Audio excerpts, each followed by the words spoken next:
Prabhupada, Prabhupada, Prabhupada, Jaya Jaya Prabhupada.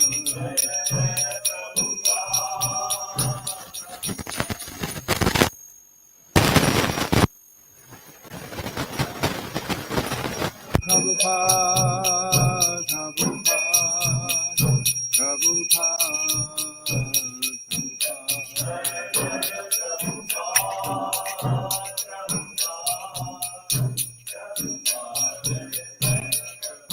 Jaya Kodanitai Maya Poshashi Kodanitai Maya Poshashi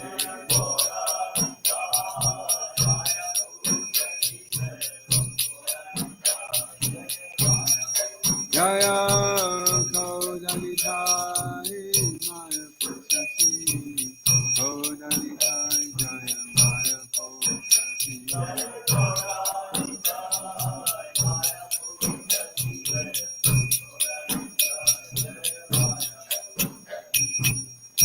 Iskon Guru Ki Jai, Shilpava Ki Jai, Shishikon Nitai Mahaprabhu Ki Jai.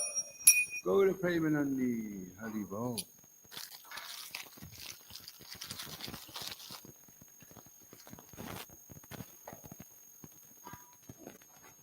So we're reading from the Nectar of Devotion. There's nothing special today, is there? Yeah. Okay. You can see it on the calendar. Oh, I didn't think it. I'll do one more.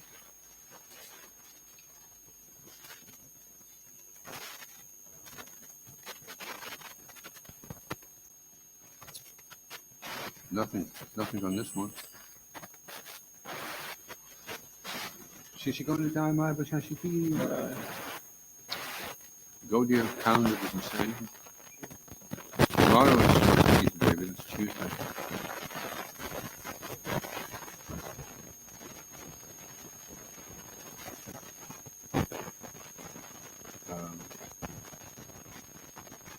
We'll probably just do it tomorrow.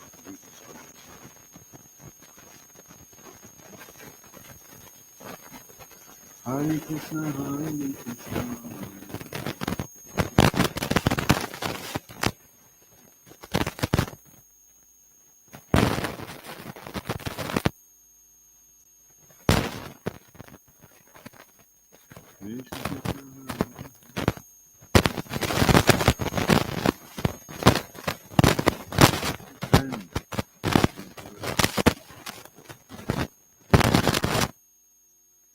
When one types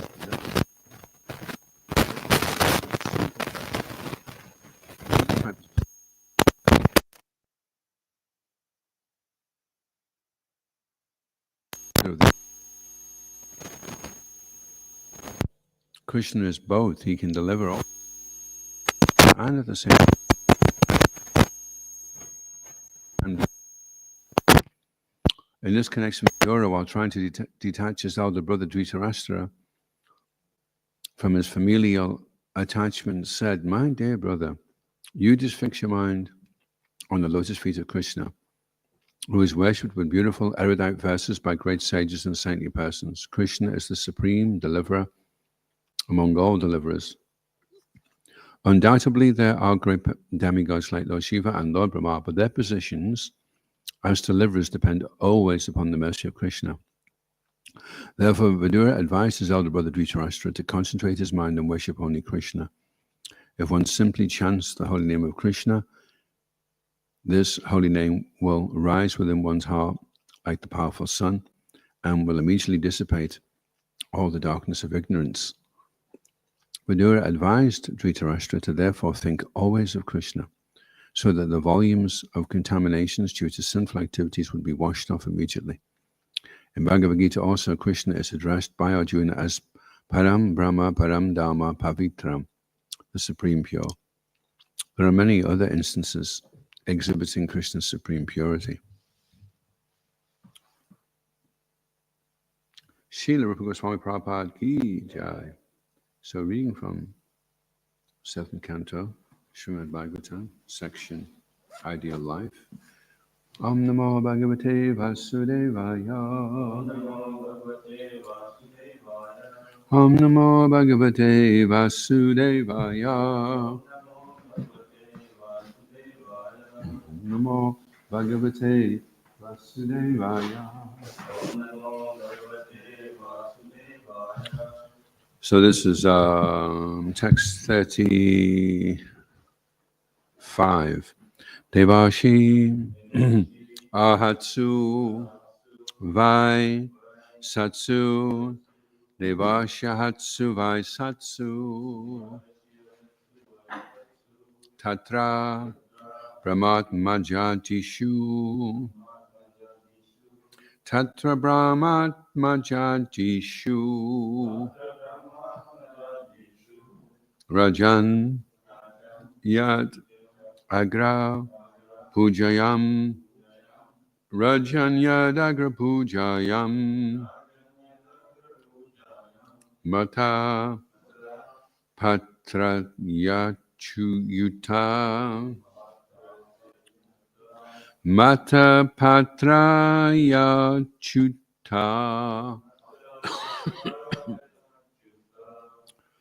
Deva Shahatsu Vaisatsu Tatra Brahma Majadishu Rajanyad Agra Pujaya Matra Patra Yachuta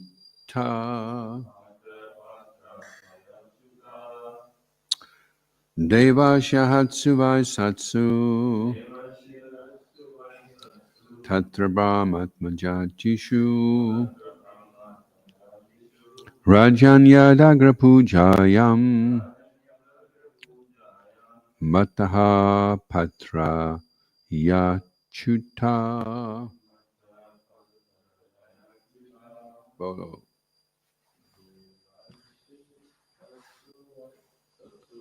Devashayatsu Vaisatsu Tatra Brahmatmajadishu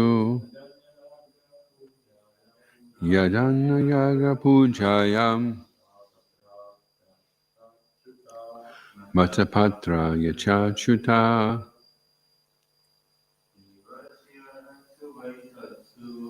Sivachai Satsu Tatra Brahmatmajadishu Rajanyadagra Pujaya Matapatra Yachutaha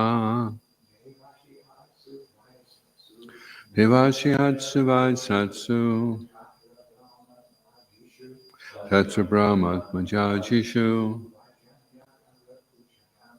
Yajanagra Pujaya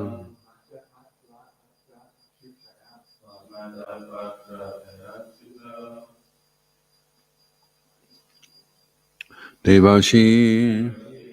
Among the demigods and great saintly persons, including Narada Muni, Ahatsu, the most venerable and worshipful personalities, Vai, indeed, Satsu, the great devotees, Tatra, there at the Rajasuya Yogya, Brahma Atmajadishu, and the sons of Lord Brahma such as Sanak, Sanandana, Sanat and Sanatana.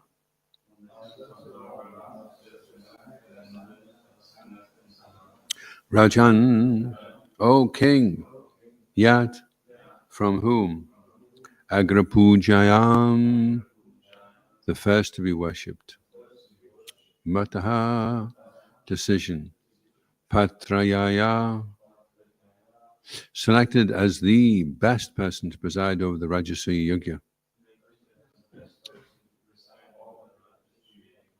Achyuta, Krishna. Translation.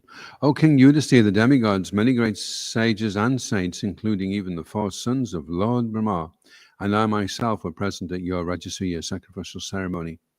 But when there was a question of who should be the first person worshipped, everyone decided upon Lord Krishna, the Supreme Person. Responsively, please. O King Yudhisthira, the demigods, many great sages and saints, including even the 4 sons of Lord Brahma, and myself, were present at your Rajasuya sacrificial ceremony. But when there was a question of who should be the first person worshipped, everyone decided upon Lord Krishna, the Supreme Person. Srila Prabhupada Ki Jai. This is a reference to the Rajasuya sacrifice performed by Maharaj Yudhisthira. In that meeting, there was a great turmoil over selecting the best person to be worshipped first.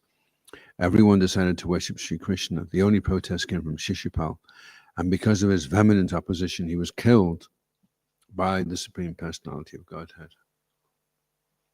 Om Ajnanatimirandasya Gananjana Shalakaya Chaksharun Militam Jaina Tasmai Shri Gurave Namaha Shri Chaitanya Manobhastam Stapitam Yena Bhutale Swayam Rupa Kadamaham Tadati Swapadantikam Jai Shri Krishna Chaitanya Prabhu Nityananda Shri Advaita Gadadhar Shri Vasadi Gaura Bhaktavinda Hare Krishna, Krishna Krishna, Hare Hare, Hare Rama, Rama Rama, Hare Hare.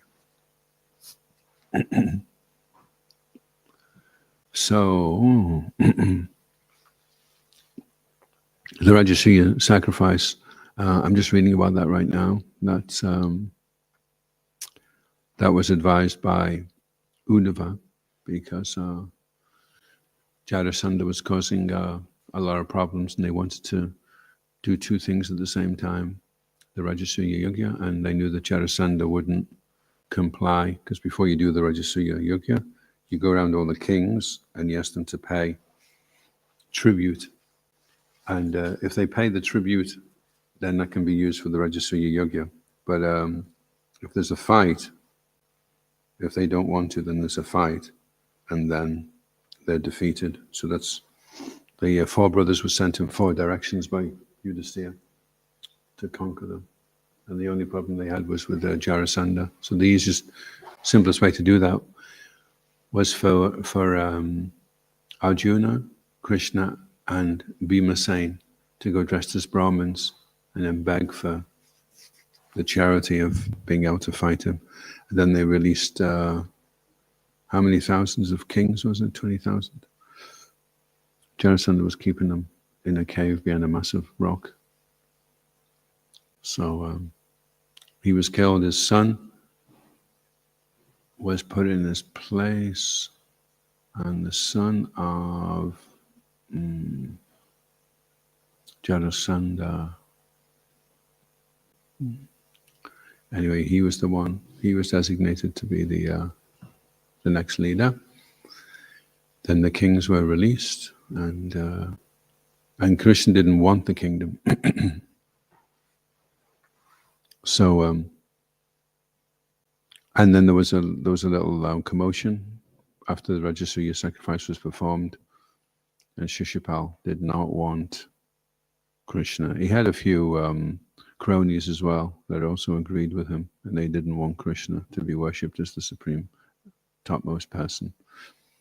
And so Krishna just took his head off with the Sudarshan chakra. In fact, everybody that was killed in Kurukshetra was killed by the Sudarshan chakra, although it looked like they were firing arrows and hitting them with clubs.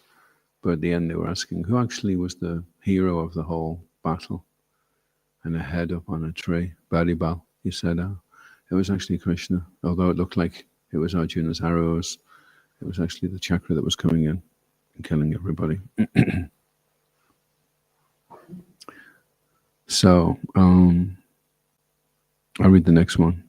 Jiva Rasibir Akena and the Koshan Gripo Mahan Tad Mulatvad Achuteja Savajivatmatapanam.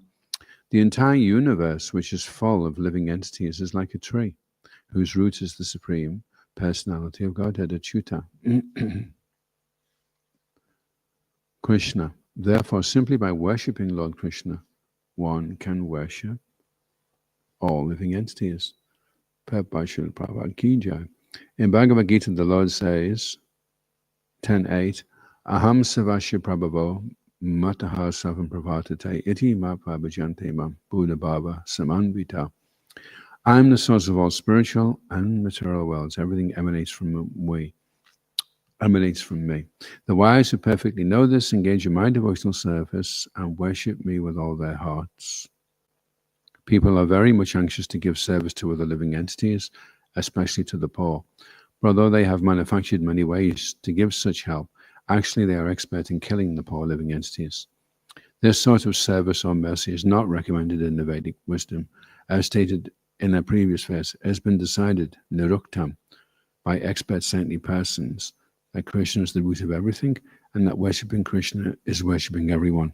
Just as supplying water to the root of a tree means satisfying all its branches and twigs. So I'll just hold on there for a second.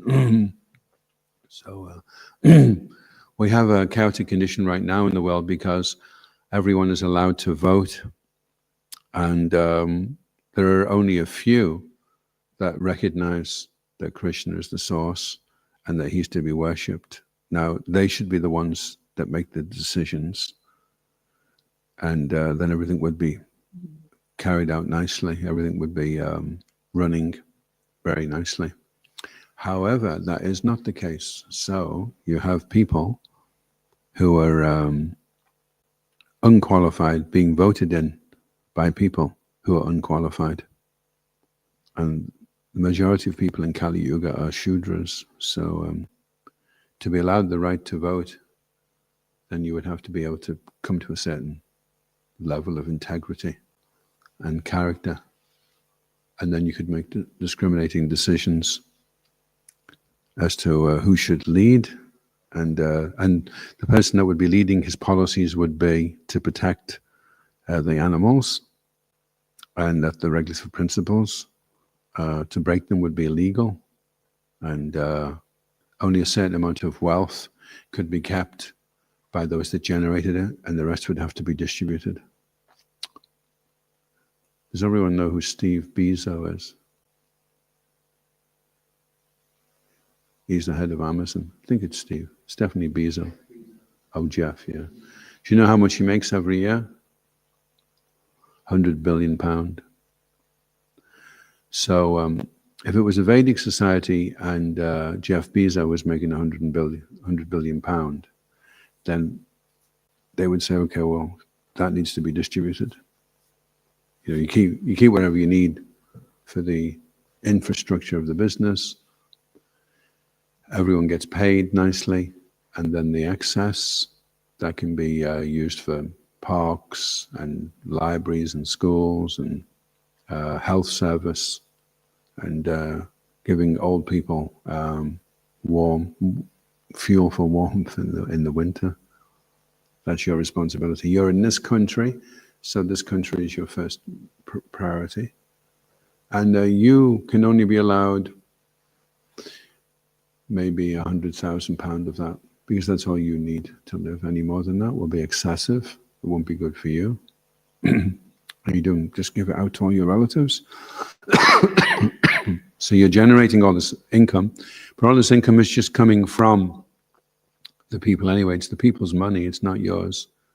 You've, through one tactic or another, you've extracted all that. And now you have it, but you have to distribute it. Just like the cloud extracts the water from the sun's rays, the water comes up and evaporates into clouds, but then the clouds just release it again and distribute it so that there's green vegetation everywhere.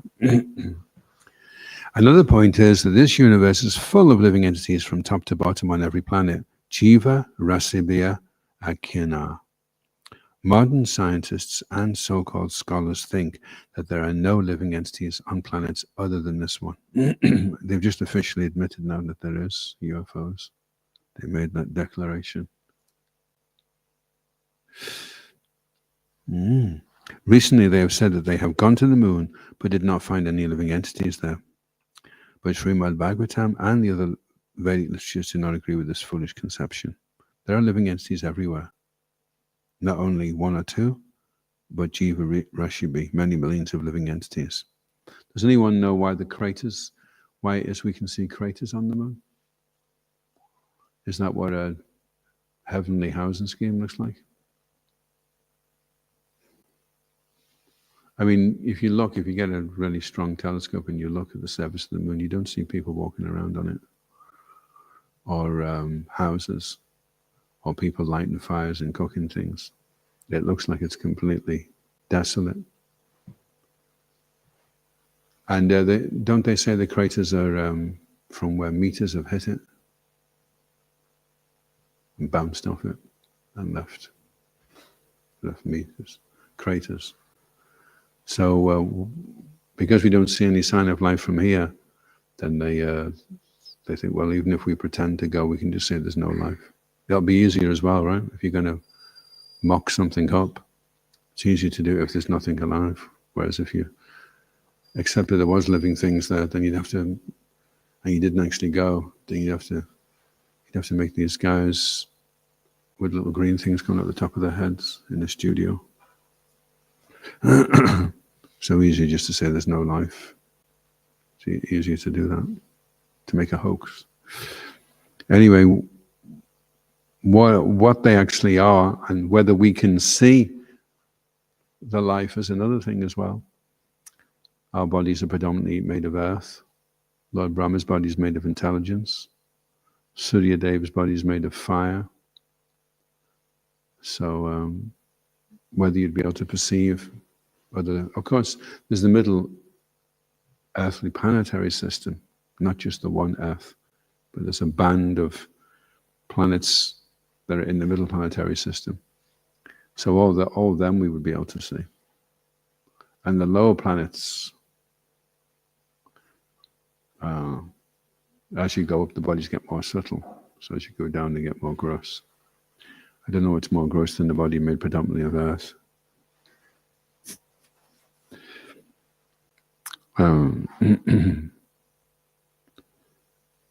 Recently, they say they've gone to the moon, but they could find no living entities. Srimad Bhagavatam and the other Vedic literatures do not agree with this foolish conception.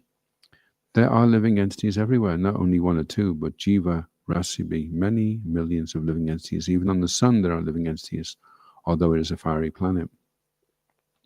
So if there's living entities on the sun, then that means there must be water on the sun, because you can't live without water. But the water is predominantly fire, with a little bit of water element. But you wouldn't be like walking around on the sun with a pair of asbestos shoes on so you didn't burn your feet. It'd just be like walking on the ground, because you'd have a body that was suited to that.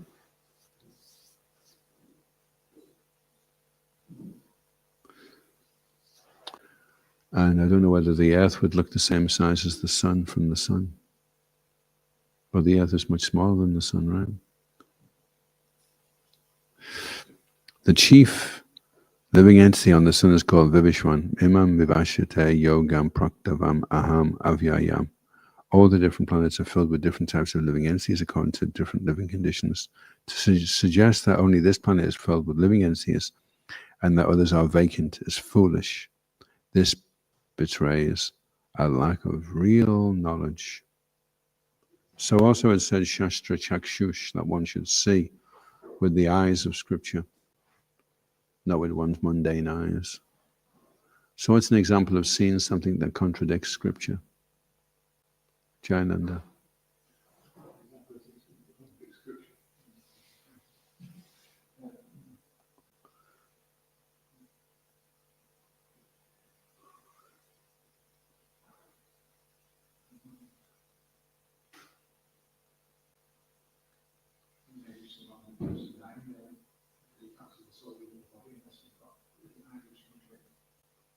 Yeah. Any others?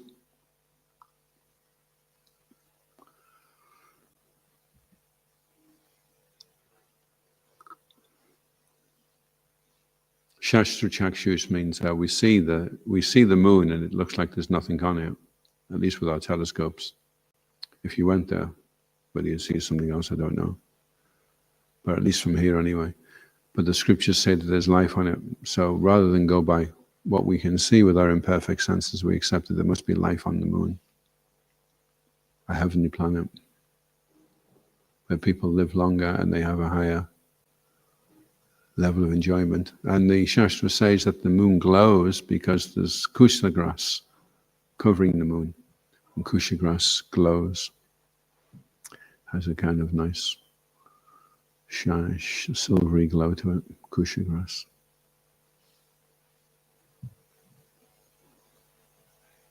So from the scriptural point of view, we have a much bigger view of the universe than the scientists, and we become more like, you can look at somebody and think, okay, that's John, he's got cauliflower ears and a nose like a strawberry. Good morning, John. But through the scriptures, we could look at John, and John may be quite a nasty person. He has a job in the abattoir, and he likes killing things. And we can see that John's not going to be in that body for too long. And when he comes back in his next life, he looks like he's going to be a wolf. Or you see sometimes people and they look like they're going to be clucking chickens. The vision of eternity. So with the eyes of Shastra, we can see that this person is engaged in inauspicious activities. He's going to lose the human form of life, and he'll take an animal body according to the type of mentality that he's developed. So that's Shastra Chakshus, seeing what the future is actually going to be of that person. And a person he may have built up a little empire. He has his children, and then their children are there, and he feels like he's done his bit in life. He's been successful, but he doesn't really address the problem of whether there's a God, whether he's a person, what is my relationship with him, what does he want. He's just kind of gambling. Well, there probably isn't one, and I'm just going to take my chances and that starts to really wear thin as the person is growing older. And then if he does want to know what's on the other side, he's going to have to look through the eyes of Shastra, because nobody else will be able to tell him. And even amongst all the Shastra we have on the planet, which Shastra is clearly explaining that God is a person, he has a form, a name, a residence, and engages in pastimes, and he has certain qualities. It's very scanty, isn't it? At the very best, like my wife's relatives, mother and uncle were over yesterday, so they're Sikhs, but he was honestly admitting, her uncle, that he's a Sikh in name only, he doesn't follow anything. He doesn't really believe it. He hasn't really thought about it. And so then we were just talking, well, do you think God's a person? No, he's just like an energy, like a blob of white light. So how can so much form and personality come from something without form or personality? That would mean that we were better than God. That from which we've originated, we're superior to it. And that's not possible, is it? It's not possible for the creation to excel the Creator.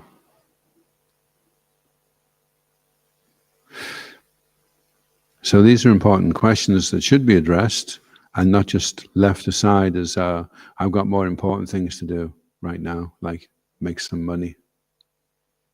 No, that is important. And the other things, well, we'll try and fit them in if we can. The things we need to fit in are the big rocks. They go in the jar. And then afterwards you pour the water and the sand in.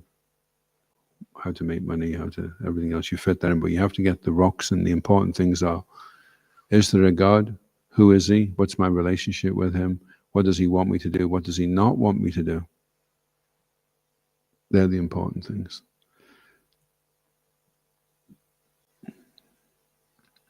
And then Prabhupada ends by saying that these conclusions that they've come to, that there's no living entities on all these millions and millions of planets, betrays a lack of real knowledge.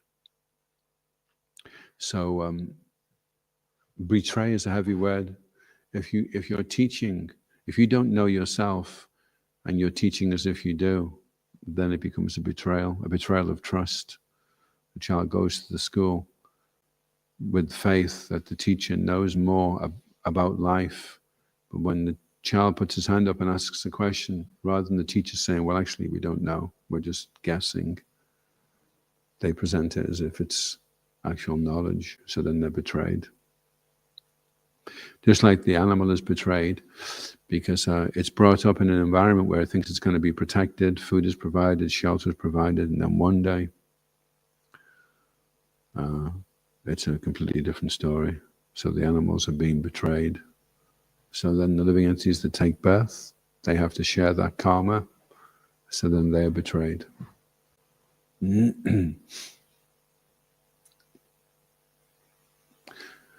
So Srila Prabhupada was like the boy at the king's parade who stood up and said the king is naked. And then everybody said, oh yeah, that's a fact, actually he is naked. So everyone's pretending they're happy, and Prabhupada said, you're not happy, it's miserable. And everyone was like, actually you're right, we are miserable. Shishikona time I Pashashiki.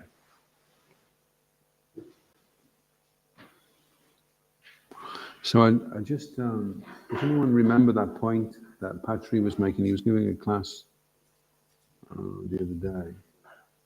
And he made a point about something seeming hopeless. He says, when it's impossible, I am possible. It can be Haribol or it can be horrible. And then he said, ISKCON, ritual, you combine ritual with Srila Prabhupada and ISKCON and it becomes spiritual.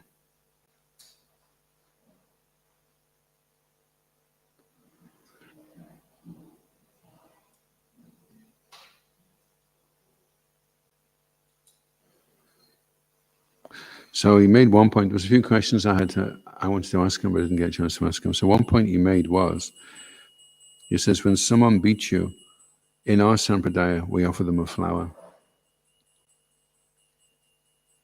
So I was wondering, Krishna also says, of all means of suppressing lawlessness, I am punishment. So how do you integrate both of those? Our sampradaya is that if someone beats you, you offer them a flower. And then Krishna is saying, to protect us from lawlessness, we have to use punishment. So how do we accommodate both of those in our society? Jayananda, you look like you're thinking about it. About what? So Patri Prabhu was saying that our sampradaya is one where if someone beats you, then you give them a flower. And Krishna says, of all means of suppressing lawlessness, I am punishment. So that would seem contradictory, wouldn't it? I'm thinking of example of Maharaj Parikshit when he was about to kill the personality of Kali. So he saw there was an unlawful activity, but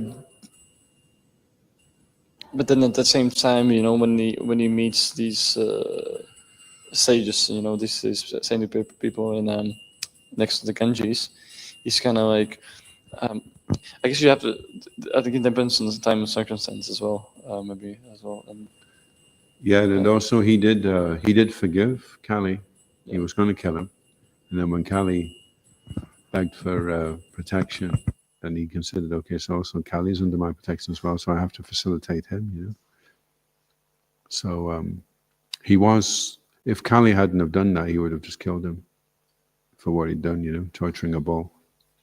And then Kali quickly changed his tactics, and to some degree, you could say he exploited Maharaj Parikshit for his good qualities, you know, took advantage of them.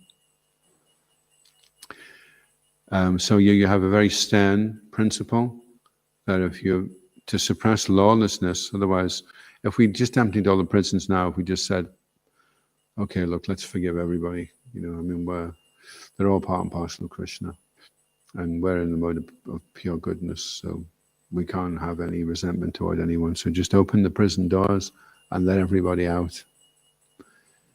Then that will not suppress lawlessness, because by nature they are that way inclined, you know. And once you've done it, they say, once you've murdered somebody, then it's easy to murder the next person. So once you've stolen something, it's easy to steal again. Once you've done it, so they have done it. Of course, the criminal system is supposed to work that when they come out, that they've reformed, you know, because it's been so unpleasant. They don't want to do that again. They're afraid of doing it. But in some cases, if not a lot, when they come out, they're better educated now, being criminals, because they've been hanging out with all the other ones in prison. So now they know. He goes, oh, what happened to you? Oh, the alarm went off. Oh, did you not know that you have to clip the red wire in the white box outside? Oh, okay. Thanks a lot. I know that one now. So instead it becomes like a university for criminology. Anyway, that letting them go doesn't work, and keeping them in doesn't work much either, actually. And Maharaj Parikshit says, well, what's the point of punishing them if they're just going to go and do the same thing again, like an elephant that bathes, and it just comes out and flicks all the dust all over itself again. And that's why devotional service and glorifying the Supreme Lord is recommended, because that will have a purifying effect. And then the person can actually reform, you know.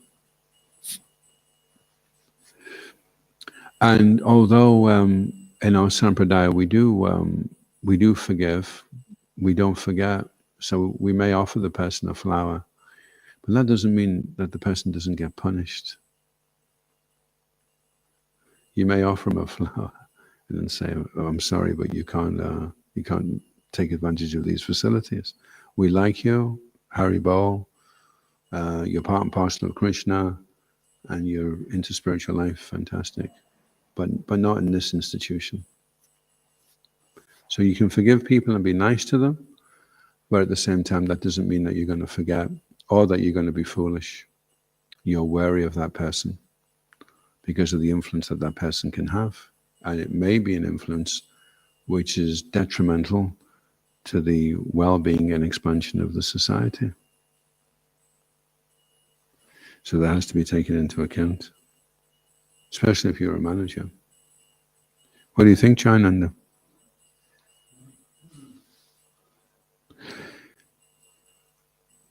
So that was one, and then another one was,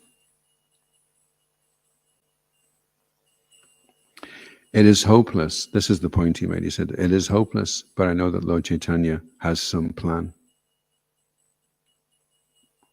So the prayer now reads quite nicely that unfold your plan. You have some plan for spreading Krishna consciousness.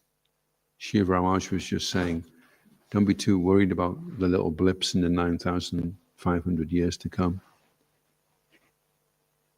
And he said that the Scottish Yatra is blessed because they've done so many books. We've distributed millions of books. I think I've distributed millions of books. But the Yatra itself done a lot of books, and we're part of that, and the deities are here. They have some big plan, so what is the plan, and can you allow us to be part of the plan? Obviously, part of the plan is everyone should take shot of Srila Prabhupada, take shots of Srila Prabhupada's disciples, take shots of Srila Prabhupada's society. So if you're not doing that, then in one sense you're not really part of the plan. I suppose in one way everyone's indirectly part of the plan. We want to be directly part of the plan, not indirectly part of the plan. And if we can know what the plan is. Now, another interesting thing which came up, I didn't get a chance to clarify this, but I don't know if anyone noticed yesterday, in the purport, Prabhupada, he says difficult things become easy to understand. So he doesn't say difficult things become easy. He says difficult things become easy to understand. And easy things become difficult to understand. So it's interesting that Prabhupada's qualifying what is difficult and what is easy in terms of our understanding. So it's not that, Krishna, everything's very difficult, take all the difficulty away. Rather, everything's very difficult right now, Krishna, help us to understand why. There's a book by Satyanandan Swami, and the theme running through it is every time he ran into difficulty, he would immediately pray, please let me understand what is the lesson you want to teach me. And as soon as he did that, immediately the situation got better. So if the situation seems hopeless, then all we need is to understand how this is part of the plan and what we need to do to be part of the plan.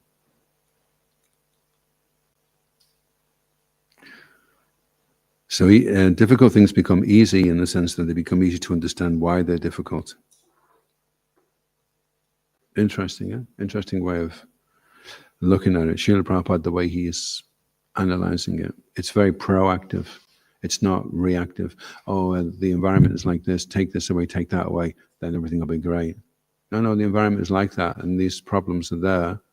Okay, how are you going to adjust to that? How are you going to adapt and navigate in that type of a territory? Like the ground is all up and down. Okay, so then we just have to spread 55,000 tons of concrete so it's all level. Or we find a way of traversing the ground. We're in the right type of footwear, having the right type of walking skills so that we can get across the ground. That would be understanding the difficulty. Okay, what does Krishna want me to do then to navigate? We know that in the future, Krishna consciousness, Bhaktivinoda Thakur says, the High Court judge will be wearing tilak. We know Krishna consciousness will. Maybe there'll be a big war, but people will really start taking it seriously. We know that that's going to happen. We know that Lord Chaitanya's prophecy that every town and village, that's going to happen because Lord Chaitanya wants it. We know that. So then we just need the understanding of how's that going to happen, because it seems impossible. But then it seemed impossible what Srila Prabhupada did. And so all the next stages will seem impossible in the beginning.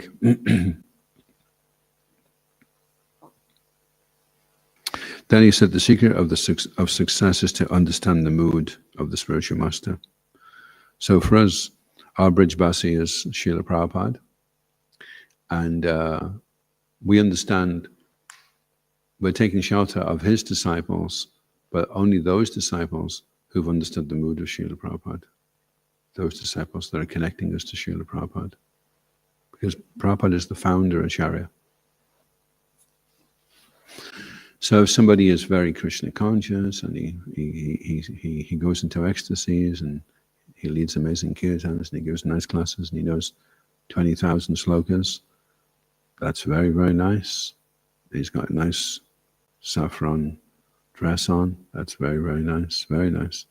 But do you understand the mood of Srila Prabhupada? And can you teach me also to have that same mood? If you can, then I accept you as a spiritual master. If you can't, then Vanchakalpa, but I'm sorry, I'm going to take shelter of somebody else. Not to just do Bhakti Krishna. Oh yeah, that was something I just wrote. And I was going to ask a question, if I didn't get a chance to ask it. So I'll ask you the question instead. Do you think sometimes that a devotee has a valid reason? Like one devotee said to me a few days ago, he goes, "Oh, I've never been able to do book distribution." So I didn't say anything because. So do you think that's a valid? Do you think it's valid, Jayananda? Do you think it's valid if someone says, "It's just not me, I'm not a Sankirtan devotee. I can do these things, but book distribution, that's not really my forte." Can that be valid? Could it be valid to say? Well, if you haven't haven't tried, I guess. If you haven't tried, if you haven't tried, then you can really tell. And also, sometimes, for my own example, it might be difficult because maybe you're shy or introverted. Yeah. But then through that process, I mean, you get purified and think you can get more into it. I feel like. Yeah. I think. Yeah, and also somebody, you could say, "I can't do this result. I can't achieve this result." Okay, well, that's valid. You can't do that result, but you can't say, "I can't try."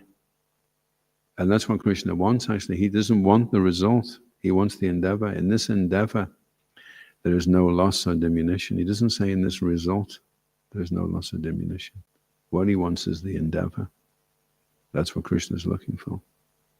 Because somebody could do books and it could be really easy for him because he's just, he's got that karma and it's charismatic. And as soon as he stands out on the street and goes, everyone's like, "Yeah, so are you going to say something? Do you want me to take a book? Can I give you some money?"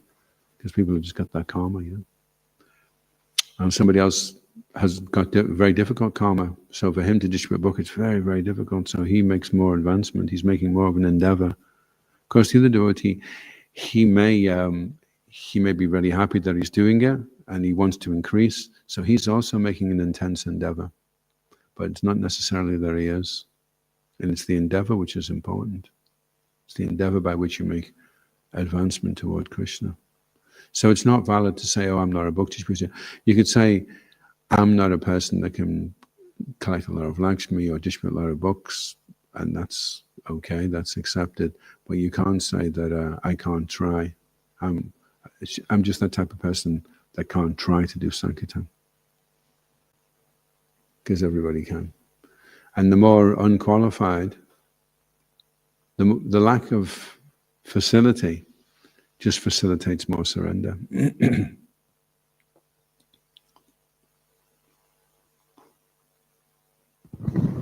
I guess it's also connected to understanding the mood of Prabhupada also, because he wanted to book distribution, right? So if we're trying to find a way to not do Sankirtan, then it's also kind of like a sign of that we don't understand the mood. What's that?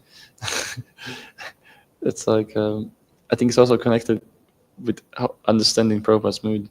Yeah. Yeah.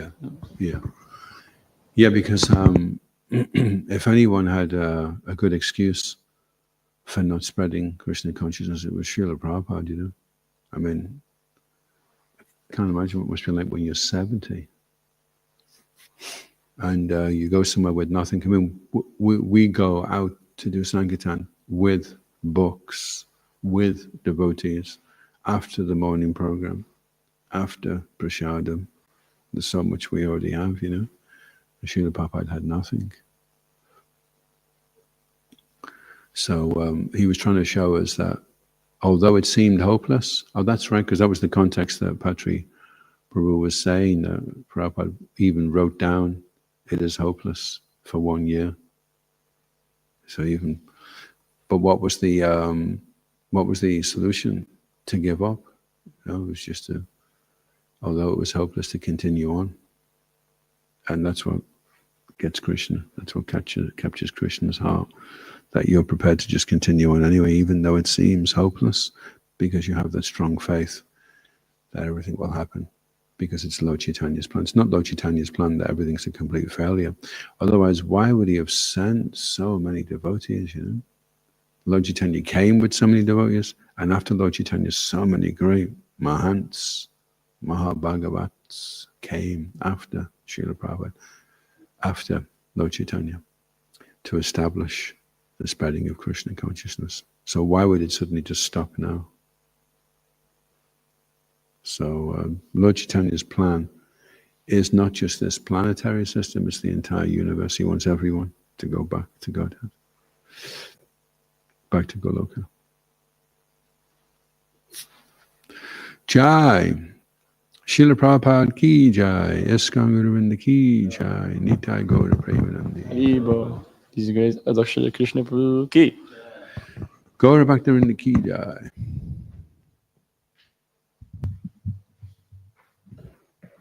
Hare Krishna, Hare Krishna.